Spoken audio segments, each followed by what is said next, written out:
정치권 소식입니다. 해병대원 특검법 통과 후폭풍이 거셉니다. 전국 급냉으로 오늘 예정돼 있던 22대 국회 개원식이 무산된 가운데 여야 간 충돌이 이어졌습니다. 국회로 가보겠습니다. 윤솔 기자.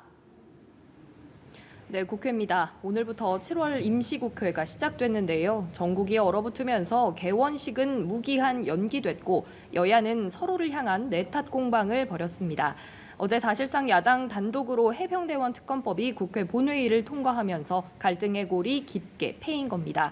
국민의힘 곽규택 수석대변인은 더불어민주당이 협치 없이 폭주하고 있다고 말했고 또 우원식 국회의장을 향해 편파적으로 본회의를 진행했다며 강하게 비판했습니다. 발언 직접 들어보시겠습니다.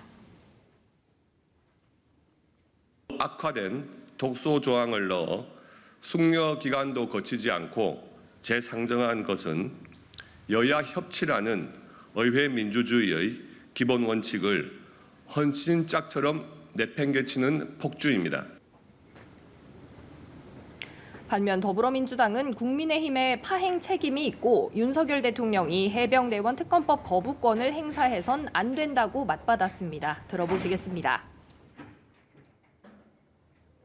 국민의힘은 특검법 통과를 막지 못하자 아예 국회 개원식까지 파토냈습니다. 뜻대로 안 된다고 호박에 말뚝박자는 놀부심보입니다. 어제 통과된 해병특검법은 오전 정부에 접수돼 15일 이내에 제2요구 행사 여부가 결정될 전망입니다. 윤 대통령이 거부권을 행사할 거란 전망이 지배적인데요. 법안이 다시 국회로 돌아올 경우 재표결을 놓고 여야의 수싸움도 치열해질 걸로 보입니다. 쟁점 법안이 산적한 상황에서 여야 냉각기가 길어질 경우 국회 개원식 역시 계속 지연될 가능성이 제기됩니다. 오는 8일과 9일 예정했던 교섭단체 대표 연설을 비롯해 상임위 전체 회의까지 취소 소식이 알려지는 등 후폭풍이 이어지고 있습니다. 네, 국민의힘 내부 상황도 짚어보겠습니다. 한동훈 당대표 후보가 영부인 문자에 답하지 않았다는 논란으로 당권 후보 간 공방전이 거세게 오가는 모습이네요. 그렇습니다. 국민의힘 한동훈 당대표 후보가 총선 기간 김건희 여사의 문자에 답장하지 않았다는 논란이 전당대회 당권 후보 간에 쟁점화되고 있습니다. 당에서 필요하다면 대국민 사과를 포함해 어떤 처분도 받아들이겠다는 취지의 김 여사 문자를 한 후보가 답하지 않았다는 논란인데요.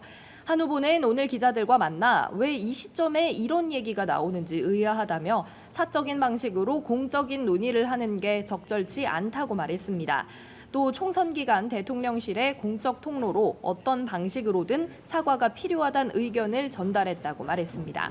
다른 당권 후보들은 한 후보의 태도에 문제가 있었고 미숙한 대응으로 총선에도 악영향을 미쳤다고 맹공에 나섰습니다.